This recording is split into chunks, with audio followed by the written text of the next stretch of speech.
21শে August 2024 এই একদিনেই ভারতের ত্রিপুরা রাজ্য এবং বাংলাদেশের দক্ষিণ পূর্ব জেলাগুলোতে গত 30 বছরের মধ্যে সবথেকে বেশি বৃষ্টিপাত হয়, যে বৃষ্টির জল নামার কোনো জায়গা পায় না, যার ফলে শুরু হয় বন্যা। হু হু করে জল ঢোকে গ্রামে এবং শহরে, যার কারণে এখনো পর্যন্ত প্রায় 50 লক্ষ মানুষ ঘর ছাড়া হয়েছেন, 100-রও বেশি মানুষ প্রাণ হারিয়েছেন। আর সোশ্যাল মিডিয়ায় এমন কিছু ছবি এবং ভিডিও ভাইরাল হচ্ছে যা দেখলে যে কোনো সভ্য মানুষের চোখেই জল আসতে বাধ্য। একের পর এক বাড়ি ভেঙে পড়ছে, জলের তলায় তলিয়ে গেছে লক্ষ লক্ষ মেট্রিক টন ফসল। শুধুমাত্র ত্রিপুরা রাজ্যের আর্থিক ক্ষতির পরিমাণ দাঁড়িয়েছে প্রায় 15,000 কোটি টাকা। ত্রিপুরার মুখ্যমন্ত্রী এই বন্যাকে ন্যাশনাল ডিজাস্টার বলেছেন। বাংলাদেশের অবস্থা আরও খারাপ, এখনো বহু জায়গায় পরিমাণ মতো খাদ্য এবং ত্রাণ সামগ্রী পৌঁছায়নি, জলের তলায় চলে গেছে গোটা গ্রাম। উদ্ধার কাজে এগিয়ে এসেছে বাংলাদেশের ছাত্র সমাজ, কিন্তু এই সময়েও কিছু নিউজ মিডিয়া এই বন্যাকে নিয়ে মক করছে, আর তাদের হেডলাইনগুলো ঠিক এই রকম। আচ্ছা, বাংলাদেশ না হয় বাদ দিন, ত্রিপুরা তো আমাদের নিজেদের রাজ্য, কিন্তু দুঃখের বিষয় যে কোনো নিউজ মিডিয়াতেই সেইভাবে এই বন্যার ভয়াবহতা তুলে ধরা হয়নি। অবাক লাগে যে কেরলের বন্যায় যারা কৌটো নিয়ে রাস্তায় নেমে পড়ে তারা ত্রিপুরার বিন্দুমাত্র খবর রাখছে না। তবে এই বন্যার পাশাপাশি বাংলাদেশের সোশ্যাল মিডিয়ায় একটা তথ্য ভীষণভাবে ভাইরাল হচ্ছে যে বাংলাদেশের এই বন্যার জন্য ভারত দায়ী। ভারত বাঁধ খুলে দিয়েছে বলেই এই বন্যা হচ্ছে, আর এই জেরে ভারতের 7 সিস্টার্স দখলে ডাক দিয়েছে ওই পক্ষের একদল মানুষ। অন্যদিকে তার কাউন্টারে ফারাক্কা ব্যারেজ খুলে দিয়ে পুরো বাংলাদেশকে ভাসিয়ে দেওয়ার ডাক দিয়েছে এই পক্ষের একদল মানুষ।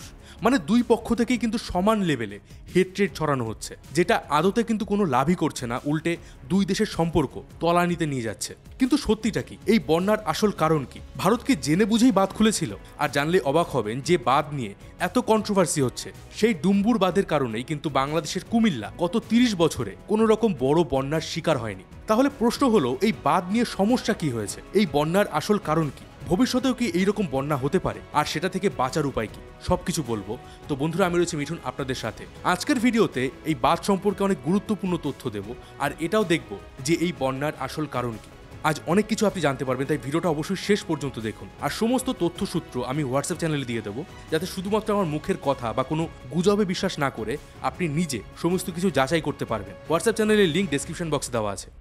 গত 17 এবং 18 আগস্টে বঙ্গোপসাগরে লো প্রেশার তৈরি হয়। এবার আমাদের এই যে অঞ্চলটা রয়েছে, এখানে মৌসুমি বায়ুর ফলে জুলাই এবং আগস্ট মাসে বৃষ্টি হয়, আর এটা খুব স্বাভাবিক। কিন্তু এই মৌসুমি বায়ুর পাশাপাশি এর সাথে যদি লো প্রেশারও যুক্ত হয়, তাহলে বৃষ্টির পরিমাণ আরও বেড়ে যায়, আর অতিরিক্ত বৃষ্টির কারণে এখানে বন্যা হতে পারে, সাইক্লোন হতে পারে। তো 17 এবং 18 আগস্টে বঙ্গোপসাগরে যে লো প্রেশার তৈরি হয়েছিল, আর সেটার ফলে যে একটা প্রাকৃতিক দুর্যোগ হবে, এটা কিন্তু কনফার্ম ছিল। কিন্তু শুরুতে ভাবা হচ্ছিল যে এটা ভারতের পশ্চিমবঙ্গের উপর থেকে যাবে, আর তারপর সেটা বিহারে ঢুকবে।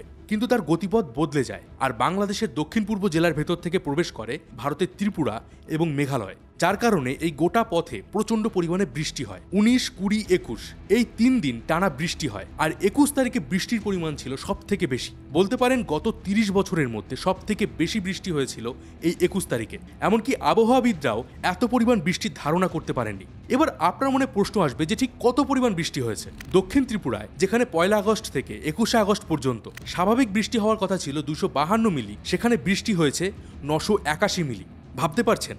মানে স্বাভাবিক বৃষ্টির তুলনায় প্রায় 288% বেশি বৃষ্টি হয়েছিল। আর গোমতি এলাকায় স্বাভাবিক বৃষ্টির পরিমাণ ছিল 196 মিলি, কিন্তু সেখানে বৃষ্টি হয়েছে 656 মিলি। আর এটা কিন্তু আমি শুধুমাত্র দুটো জায়গার কথা বললাম। সম্পূর্ণ ত্রিপুরার প্রত্যেকটা এলাকায় প্রায় 100 থেকে 200% বেশি বৃষ্টি হয়েছে স্বাভাবিকের তুলনায়। অন্যদিকে বাংলাদেশের ফেনীতে 19 আগস্ট থেকে 20 আগস্টের মধ্যে বৃষ্টির পরিমাণ ছিল 304 মিলি। কুমিল্লায় বৃষ্টি হয়েছিল 210 মিলি। মৌলভীবাজার, নোয়াখালী, চট্টগ্রাম প্রত্যেকটা জায়গায় প্রচণ্ড পরিমাণে বৃষ্টি হয়েছে। এবার এত পরিমাণ বৃষ্টির কারণে স্বাভাবিকভাবেই পুরো এলাকায় বন্যার সৃষ্টি হয়েছে। কয়েক লক্ষ মানুষ এতে ক্ষতিগ্রস্ত হয়েছে, বাড়িঘর ভেঙে গেছে। কিন্তু সব থেকে আশ্চর্যের বিষয় হলো, এই সম্পূর্ণ বন্যার দায় চাপানো হয়েছে ভারতের ত্রিপুরা রাজ্যে থাকা ডুম্বুর বাঁধের উপর। বলা হচ্ছে যে ভারত ইচ্ছে করেই এই বাঁধটা খুলে দিয়েছে, যার কারণে বাংলাদেশের ফেনী এলাকায় ভীষণ ভয়াবহ বন্যা হয়েছে। এমনকি বাংলাদেশের ইন্টারিম গভর্নমেন্টের অ্যাডভাইজার নাহিদ ইসলাম এক প্রকার মিটিং করে এই বন্যার দায় ভারতের উপর চাপিয়ে দিয়েছেন, যে ভারত বাংলাদেশকে না জানিয়ে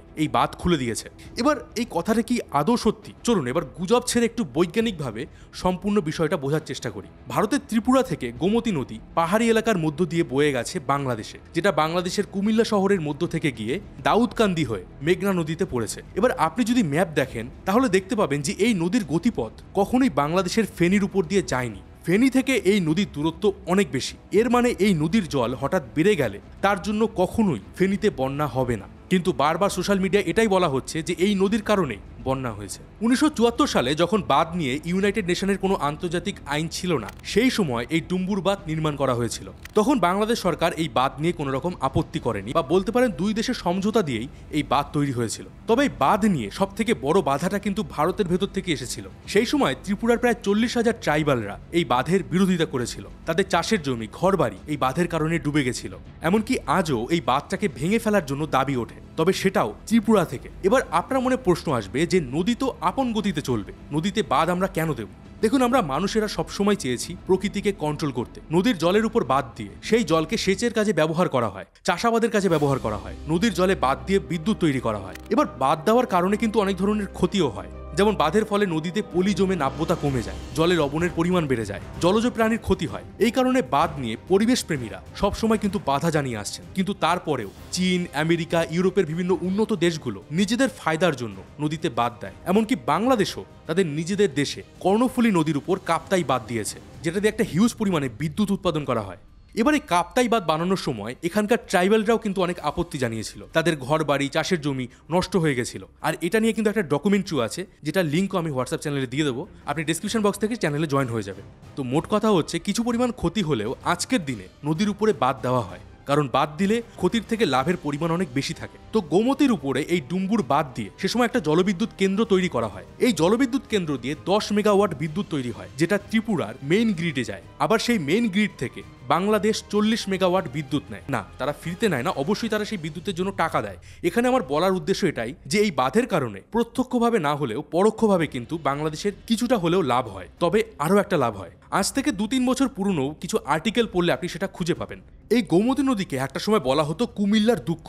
বাংলাদেশের জলসম্পদ এবং জলবায়ু বিশেষজ্ঞ ডক্টর আইনুর নিশাত বলেন, ডুম্বুর বাঁধ তৈরির আগে প্রায় প্রতি বছরই গোমতী নদীর কারণে কুমিল্লায় বন্যা হতো, তাতে ব্যাপক পরিমাণে ক্ষয়ক্ষতি হতো। কিন্তু বাঁধের ফলে বৃষ্টির জল বাঁধে আটকা পড়ে যায়, যার কারণে এখানে বন্যা হয় না। এবার এই গোমতী বাঁধ ভেঙে ফেললে বা এখানে যদি বাঁধ না থাকতো, তাহলে যেই বন্যার পরিমাণ আরো ভয়াবহ হতো, এটা আশা করি আপনারা বুঝতে পারছেন। তবে এখনো যদি না বুঝে থাকেন, তাহলে আরেকটু ডিটেলসে বলি।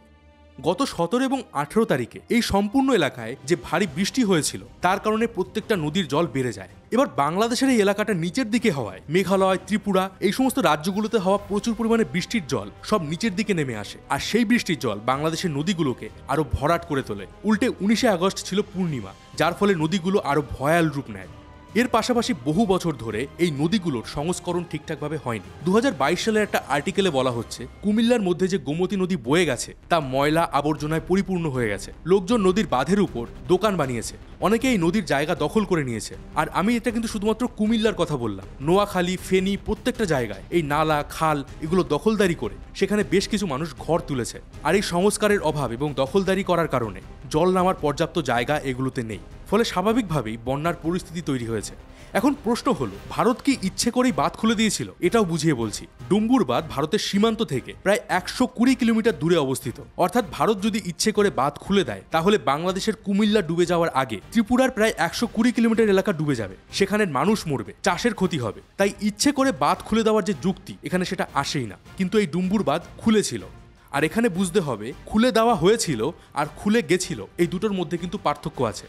খুলে দিয়েছে বললে বোঝায় যে ইচ্ছাকৃতভাবে সেটা খুলে দেওয়া হয়েছে, যেটা কিনা সোশ্যাল মিডিয়ায় ছড়ানো হচ্ছে। কিন্তু আসলে যেটা হয়েছিল সেটা হলো এই বাঁধটা অটোমেটিক্যালি খুলে গেছিল। এবার প্রশ্ন আসবে যে কিভাবে একটা বাঁধ অটোমেটিক্যালি খুলে যেতে পারে? যখন একটা বাঁধ বানানো হয় তখন তাতে বেশ কিছু গেট লাগানো হয়, প্রয়োজনে জল ছাড়ার জন্য। জলের পরিমাণ বেড়ে গেলে এই গেট খোলা হতে পারে, আর গেট যদি না খুলে যায় তাহলে এই বাঁধ ভেঙে যাওয়ার সম্ভাবনা থাকে।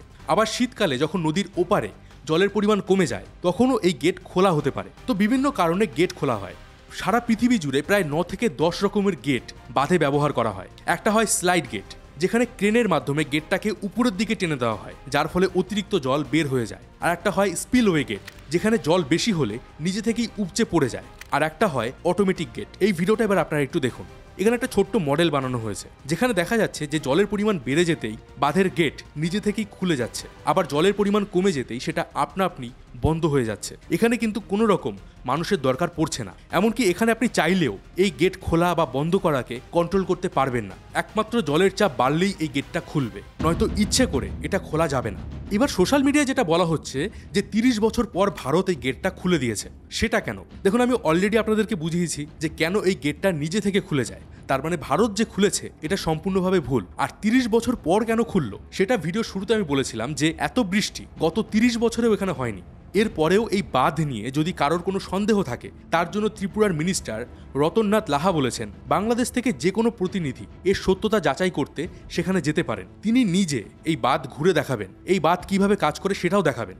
এবার প্রশ্ন হলো, এই যে বাঁধটা খুলে গেছে এই তথ্যটা কি ভারত আগে থেকে জানতে পারতো না? দেখুন, এই ডুম্বুর বাঁধের জলের লেভেল অবজার্ভ করার জন্য 3টে পয়েন্ট আছে, আমারপুর, সোনামুড়া এবং সোনামুড়া 2। 1972 সালের মার্চে ভারত এবং বাংলাদেশের ভিতর নদী নিয়ে একটা চুক্তি হয়, তাতে 5টা পয়েন্টের কথা বলা আছে, যার মধ্যে একটা পয়েন্ট হলো ভারত বাংলাদেশকে সেই নদীগুলোর জলের স্তরের ব্যাপারে আগাম জানাবে যেগুলো ভারত থেকে বাংলাদেশের ভিতর ঢুকেছে। মানে যদি কোনো নদীর জল ছেড়ে দেওয়া হয় তাহলে সেটা আগাম তাদেরকে জানানো হবে, যাতে বাংলাদেশ আগে থেকেই পর্যাপ্ত পরিমাণে ব্যবস্থা নিতে পারে। আচ্ছা, গত বছর যে সিকিমে ভয়াবহ বন্যা হয়েছিল সেটা কি আপনার মনে আছে? যার ফলে সিকিমের তিস্তা নদীর বাঁধ ভেঙে যায়, আর এতে আশঙ্কা করা হয়েছিল যে বাংলাদেশেও এর কারণে বড় রকমের বন্যা হতে পারে। সেই সময় ভারতের জল কমিশন সাথে সাথে বাংলাদেশকে এই ব্যাপারে জানিয়েছিল আর পর্যাপ্ত পরিমাণে ব্যবস্থা নেওয়ার জন্য বলা হয়। বাংলাদেশ বন্যা পূর্বাভাস এবং সতর্কীকরণ কেন্দ্রের নির্বাহী প্রকৌশলী সর্দার উদয় রাহান বলেন, এই আগাম বার্তার ফলে আমরা জল উন্নয়ন বোর্ড থেকে সতর্কতামূলক ব্যবস্থা নেই, এতে ক্ষয়ক্ষতি রোধ করা যায়। এবার 21শে আগস্ট দুপুর 3টে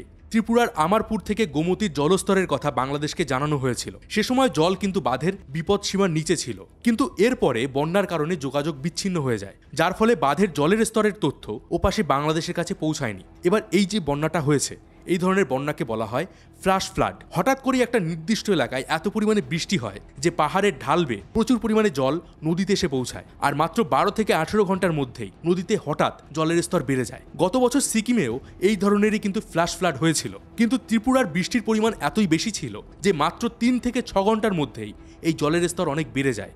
ডুম্বুর বাঁধে জলের স্তর 94 মিটার পার করার সাথে সাথেই অটোমেটিক গেট খুলে যায়, যার ফলে নদীতে জলের পরিমাণ আরও বেড়ে যায়। ত্রিপুরার 120 কিলোমিটার এলাকা পার করে সেই জল বাংলাদেশে ঢোকে, যেখানে আগে থেকেই ভারী বৃষ্টি হচ্ছিল। দুদিন আগে পূর্ণিমা ছিল, যার কারণে নদী অলরেডি ফুলে ফেপেছিল। তার উপরে এই ফ্ল্যাশ ফ্লাডের জল যুক্ত হয়, যার ফলে গ্রাম থেকে শহর সব ডুবতে শুরু করে। আশা করি আপনারা বুঝতে পেরেছেন যে কেন এই বন্যা এত ভয়াবহ রূপ নিয়েছে আর কেন এই বন্যার পেছনে ভারতের কোনো ষড়যন্ত্র নেই। আর যদি মনে হয় যে ভারত এবং বাংলাদেশের মধ্যে কিছু ডিসপিউট আছে, সেটা কিন্তু এইভাবে দুটো দেশের নামে আজে বাজে পোস্ট করে এই সমস্যার সমাধান কখনোই সম্ভব নয়। প্রতিটা দেশ তাদের নিজেদের স্বার্থ দেখবে, এটাই বিশ্ব রাজনীতির অঙ্গ।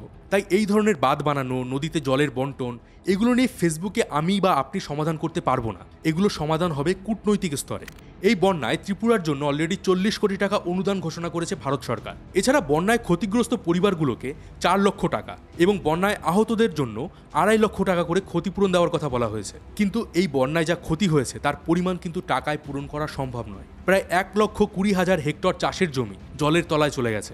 প্রায় 2,43,816 মেট্রিক টন ফসল ক্ষতির সম্ভাবনা রয়েছে, যার কারণে 1,41,000 কৃষক সরাসরি ক্ষতিগ্রস্ত হয়েছেন। এছাড়া 2032টি এলাকায় ধস নেমেছে, 1055টি বাড়ি ভেঙে গেছে।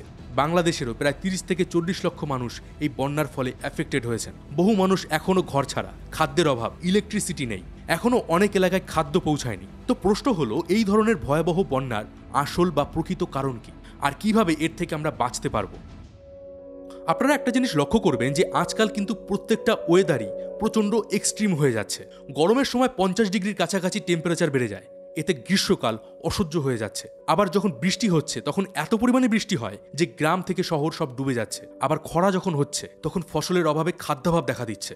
আবার শীতকালে প্রচণ্ড পরিমাণে শীত পড়ছে। আর এই সমস্ত কন্ডিশনগুলোকে বলা হয় এক্সট্রিম ওয়েদার। নাসার মতে এই এক্সট্রিম ওয়েদারের প্রধান কারণ হচ্ছে ক্লাইমেট চেঞ্জ বা জলবায়ুর পরিবর্তন। গত 20 বছর ধরে পরিবেশবিদরা আমাদের কানের কাছে বারবার করে চিৎকার করে বলেছে যে প্রকৃতিকে বাঁচাও, নইলে মানব জাতির ভীষণ ক্ষতি হবে। কিন্তু আমরাই চুপ ছিলাম। ইন্টারন্যাশনাল লেভেলে ক্লাইমেট চেঞ্জ নিয়ে একের পর এক সামিট হয়েছে, কিন্তু কোনো ফলাফল বের হয়নি।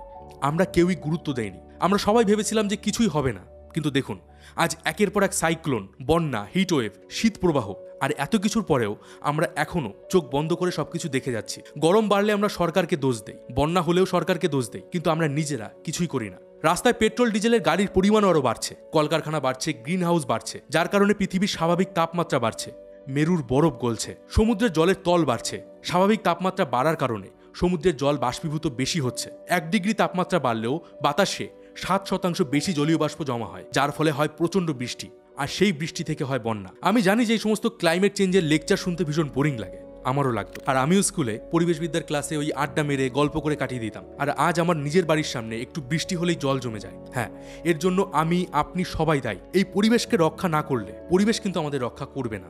আর হ্যাঁ, এটা কিন্তু ভাববেন না যে আজ যদি আপনি পেট্রোলের বদলে একটা ইলেকট্রিক বাইক কেনেন তাহলে পরশু থেকেই বন্যা থেমে যাবে। না, আজ যদি আমরা স্টেপ নেই তাহলে সেটার কাজ হবে আজ থেকে প্রায় 20 বছর পরে। তাই এখনই ফল না পেলেও আমাদের এই স্টেপগুলো কিন্তু নিতে হবে, নইলে এই কলকাতা শহর, সুন্দরবন আগামী 50 বছরের মধ্যে এগুলোর আর অস্তিত্ব থাকবে না। আশা করি আজকের ভিডিও থেকে আপনি অনেক কিছু জানতে পেরেছেন।